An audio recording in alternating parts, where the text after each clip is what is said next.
How to place down columns inside Practicat. Once you've learned how to place down steel, placing down columns is very similar and very easy to do. We're going to go into the architectural bin and we're going to grab a wide flange shaped column that we've got here. We're going to select it and then we're going to click on the drawing once so that we can take a look at the parameters. We're going to go over to the item box, and once we've selected a column, the column tab should already be depressed for us. And here we should be able to see all the parameters that we could change on the fly for our columns. We have the depth of the column, flange width, flange thickness, web thickness, and of course the height of the column. The last two parameters we have will be the location and special instruction, which are common for most entities in the item box. So once we've selected all of the parameters, we can now choose our hold points and place it on the drawing. To choose your hold points for columns, you must first select the column from your architectural bin, and then go over to the item box, and you'll notice that the column button will be depressed, and here are the option to hold by different locations on the Z and X axes. You can see currently we're holding this column by the bottom center. Therefore, if we come over to the isometric view, you can see the crosshairs are directly on the bottom center. If we were to switch it to the top center, we'd now be holding the column by the top center. And we can do that, of course, on the Z and X axes. So if we'd like to place this down from the bottom, and we'd like to use the bottom left corner, we just switch it to bottom left, and now you can see the crosshairs are on the bottom left, and I can place this on my drawing wherever we'd like.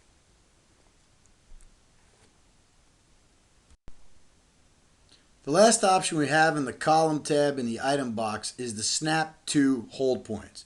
Now there's a tutorial called placing beams between columns, and I recommend looking at that to see a better tutorial on what snap to is for. However, we are going to briefly go over it in this video as well. What we're going to do is we're going to grab an architectural beam, we're going to choose a wide flange shape, and then we're going to go to place it.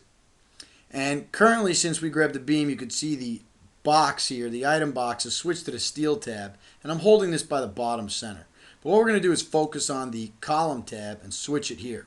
Notice that it says snap to center. What that means is that Practicat is only going to make the endpoint snap available in the center of the column. There is actually an endpoint snap at the top of the column, the center of the column, and the bottom of the column. And if we'd like to be able to cycle through these from plan view so that we place objects at the right elevation, we're going to need to use the snap to command. For example, I'm going to hit shift and right click and isolate the endpoint node. And notice now that the endpoint object snap is at the center of the column. Regardless of where I hold this beam, it's always at the center. It will be the same if we come over to the plan view. That endpoint that's lit on the left is actually the center of the column. So if we clicked right now, the bottom of our steel would snap to the center of the column, and that's not what we'd like. So if we'd like it to be at the top of the column, we'd simply take snap to, change it to the top, and now what we're going to do is we're going to shift right click again and isolate the endpoint node. And here you can see now that when we do that, we're going to get the endpoint node to light up at the top of the column. So here you can see it's lit up at the top of the column. This would mean that even if we came over here to the plan, if we clicked right here and then drew our steel beam, it would be off the top of the column. And that's exactly what we want. So by changing the snap under the column tab, we can make it so that we can isolate the endpoint and know that we're going to be at the right elevation of the column. That'll conclude the tutorials on the column tab in the item box.